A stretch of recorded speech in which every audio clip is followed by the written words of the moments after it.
Donc deuxième vidéo pour vous parler du génocide du Rwanda. Alors le génocide du Rwanda, on est en 1994, on est en Afrique. Alors vous allez me dire, mais pourquoi on parle de l'Afrique, etc. Eh bien tout simplement parce que à la fin des années 90, vous avez vu dans le dernier chapitre que certains pays ont demandé leur indépendance.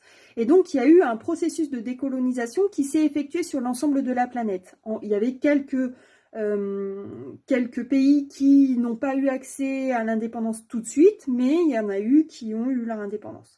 Et le Rwanda, à la base, appartenait à la Belgique.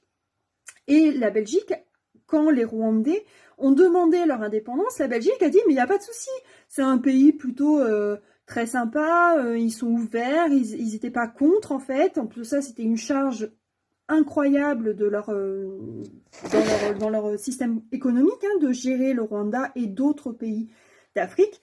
Donc, en 1994, en fait, début 1994, le Rwanda va devenir indépendant. Or, les Belges, mais comme tous les autres pays en fait qui ont accordé l'indépendance à leur colonie, en fait, ils sont partis. Mais ils sont partis sans les aider. Vous imaginez bien, ils étaient colonisés depuis le 18e, 19e siècle, et là, on leur dit « débrouillez-vous ».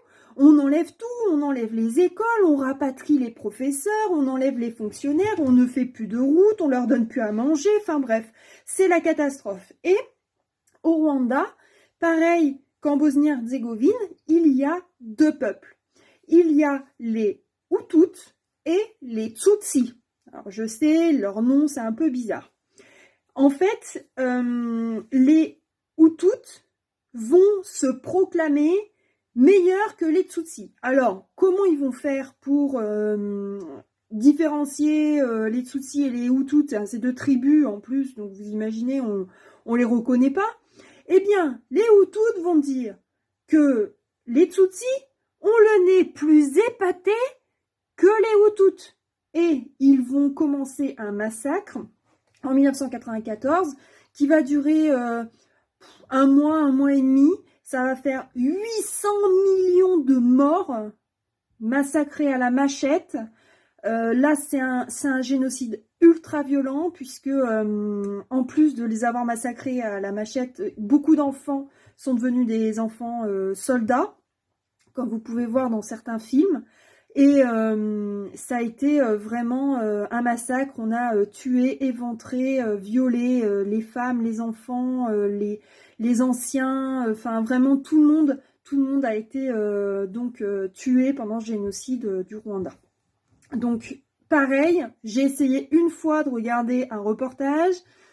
J'ai eu envie de vomir pendant 2 jours, donc je ne vais pas forcément vous en montrer, mais on a retrouvé en fait ce qu'on appelle des charniers, c'est-à-dire des fosses communes où on a balancé les corps puisqu'on ne pouvait pas les enterrer, ils étaient beaucoup trop nombreux. Imaginez, là on a presque 1 million de morts et on n'avait pas assez de place, donc on a créé des fosses communes et on les a enterrées. Il y a quelques années, on a retrouvé, 25 ans après, on a commémoré la mort et on a retrouvé ces charniers. Ces tombes communes et on a déterré les corps pour leur rendre hommage. Je vous montre une petite photo, c'est pas très gai non plus. Voilà. Ça, vous imaginez que le monde des années 90, d'après l'Union soviétique, d'après la guerre froide, il est très compliqué. Là, je voulais vous parler vraiment des deux gros génocides du XXe siècle, 1994. Vous étiez pas nés, mais pour moi, c'est il n'y a pas très longtemps. Il va se passer plein de choses. Il va se passer plein de choses aussi partout dans le monde. Et je reviens avec ma 3e vidéo pour vous parler du reste du monde. Allez, à tout de suite!